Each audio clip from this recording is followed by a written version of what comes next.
Bagalkot BJP ಅಭ್ಯರ್ಥಿ ಘೋಷಣೆ ಆಗಿದೆ ಸರ್. ಈಗ ಕಾಂಗ್ರೆಸ್ ಅಭ್ಯರ್ಥಿ ಘೋಷಣೆ ಯಾವಾಗ ಸರ್? ಕನ್ನಡ ನಾಡಿನ ಜನತೆಗೆ,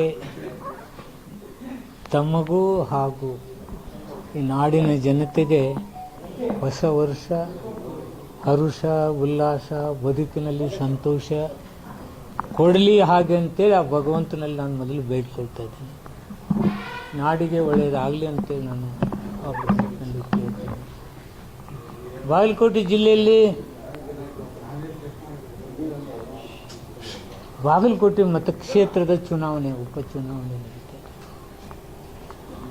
ಹಿರಿಯರಾದ ಎಚ್ ವೈ ಮೇಟಿ ಸಾಹೇಬ್ ತೀರಿ ಹೋದರು. ಬಹಳ ದೊಡ್ಡ ವ್ಯಕ್ತಿ, ಸರ್ವರನ್ನ ಶಾಂತ ರೀತಿಯಿಂದ ಕಾಣ್ತಕ್ಕಂಥ ವ್ಯಕ್ತಿ. ಅದಕ್ಕಾಗಿಯೇ ಆ ಉಪಚುನಾವಣೆಯಲ್ಲಿ ನಮ್ಮ ಬೇರೆಯವರು ಯಾರೂ ಟಿಕೆಟ್ ಕೇಳಲಿಲ್ಲ.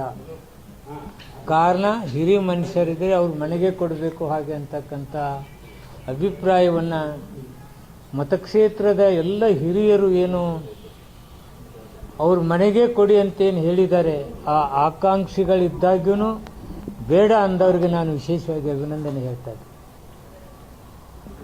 ಅದ್ರ ಜೊತೆಗೆ ಬಾಗಲಕೋಟೆ ಮತಕ್ಷೇತ್ರದ ಕಾರ್ಯಕರ್ತರು, ಬಾಗಲಕೋಟೆ ಜಿಲ್ಲೆ ಹಾಗೂ ಪಕ್ಷ,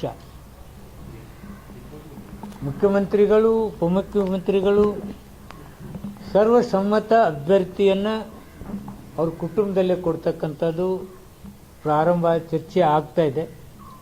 ಶೀಘ್ರದಲ್ಲೇ ಅಭ್ಯರ್ಥಿ ಫೈನಲ್ ಆಗ್ತಾ ಇದೆ.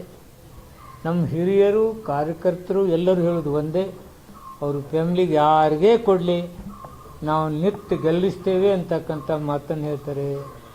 ಎಷ್ಟೋ ಜನ ಅಂದರೆ ನೋಡಿ, ಸರ್ನಾಯಕರಂಥವರು, ಅದ್ರ ಜೊತೆಗೆ ಅವ್ರು ನೋಡಿ, ಅವರು ಮಿನಿಸ್ಟರ್ ಆದವರು, MP ಆದವರು, ಅವರು ಹೇಳಿದರು ಮೇಟಿ ಅವ್ರ ಮನೆಗೆ ಕೊಡಿ ಅಂತ. ಆದ್ದರಿಂದ ಯಾರಿಗೆ ಕೊಟ್ಟರು ನಾವು ಗೆಲ್ಲಿಸ್ತೇವೆ, ಗೆಲುವು ನಮ್ಮದೇ. ಕಾಂಗ್ರೆಸ್ ಪಕ್ಷ ಎಲ್ಲ ಒಗ್ಗಟ್ಟಾಗಿ ಫ್ಯಾಮಿಲಿಗೆ ಕೊಡಬೇಕು ಅನ್ನೋ ವಿಚಾರದಲ್ಲಿ ತಾವೆಲ್ಲ ಒಗ್ಗಟ್ಟಿದ್ರಿ ಸರ್. ಆದ್ರೆ ಫ್ಯಾಮಿಲಿ ಒಳಗೇನೆ ಡಿಸ್ಪ್ಯೂಟ್ ಇದೆಯಲ್ಲ. ಈಗ ಅವರು ನಾಮಿನೇಷನ್ ಫೈಲ್ ಮಾಡ್ತೀವಿ ಅಂತೇಳಿ ಘೋಷಣೆ ಮಾಡಿದ್ದಾರೆ. ಸಹಜವಾಗಿ ಅವಕಾಶ ಕೊಡಿ ಅಂತಕ್ಕಂಥದ್ದು ಭಾವನೆ ಇದ್ದೇ ಇರುತ್ತೆ. ಅದನ್ನೆಲ್ಲ ಸರಿ ಮಾಡ್ತೀವಿ ಏನು ತೊಂದರೆ ಇಲ್ಲ. ಎಲ್ಲರನ್ನೂ ಯುನೈಟ್ ಆಗಿ ಆ ಫ್ಯಾಮಿಲಿಯವ್ರು ಎಲ್ಲರೂ ಓಡಾಡಿ ಕೆಲಸ ಮಾಡೋ ರೀತಿಯಲ್ಲಿ ಆ ಯಾವುದೇ ಅಭ್ಯರ್ಥಿ ಆದರೂ ಎಲ್ಲರನ್ನೂ ಒಟ್ಟುಗೂಡಿಸಿ ಕೆಲಸ ಮಾಡ್ತಕ್ಕಂಥ ಕೆಲಸ ನಾವು ಮಾಡ್ತೇವೆ. ಈಗ ಮೊನ್ನೆ ಮುಖ್ಯಮಂತ್ರಿಗಳು ಕೂಡ ಅವ್ರನ್ನ ಕರೆಸಿದ್ರು. ಆ ಸಭೆಯಲ್ಲೂ ಕೂಡ ನೀವೆಲ್ಲ ಒಗ್ಗಟ್ಟಾಗಿರಿ ಅನ್ನುವಂಥ ಮೆಸೇಜ್ ಕೊಟ್ಟಿದ್ದಾರೆ. ಆದರೆ ಅವ್ರು ಅದು ಒಪ್ತಾ ಇಲ್ಲ, ನಾವು ಚುನಾವಣೆ ಮಾಡ್ತೀನಿ ಅಂತ ಹೇಳಿ ಹೊರಗೆ ಬಂದು ಮಾತಾಡಿದ್ದಾರೆ. ಮುಖ್ಯಮಂತ್ರಿಗಳ ಮಾತು ಮೀರಿ ನಡೀತಕ್ಕಂಥವ್ರು ಏನಿಲ್ಲ. ಅವರು ನನಗೆ ಭಾಳ ಕಾನ್ಫಿಡೆಂಟ್ ಇದೆ, ಎಲ್ಲರೂ ಒಗ್ಗಟ್ಟಾಗಿ ಯಾರಿಗೆ ಕೊಟ್ಟರು ಆ ಚುನಾವಣೆ ಗೆಲ್ಲಲಿಕ್ಕೆ ಏನು ಬೇಕೋ ಅದನ್ನು ಪ್ರಯತ್ನ ಮಾಡ್ತಾರೆ. ಎಲ್ಲವೂ ಮಾತಾಡಿದ್ದೀನಿ. ಅವ್ರು 4 ಜನ ಇದ್ದಾಗ ನಾನು ಇದ್ದೆ. ಫೋಟೋ ಮೊದಲೇ ಹೊಡೆದ್ರಿ, ನಾನು ಸ್ವಲ್ಪ ಲೇಟಾಗಿ ಹೋಗಿದ್ದೆ.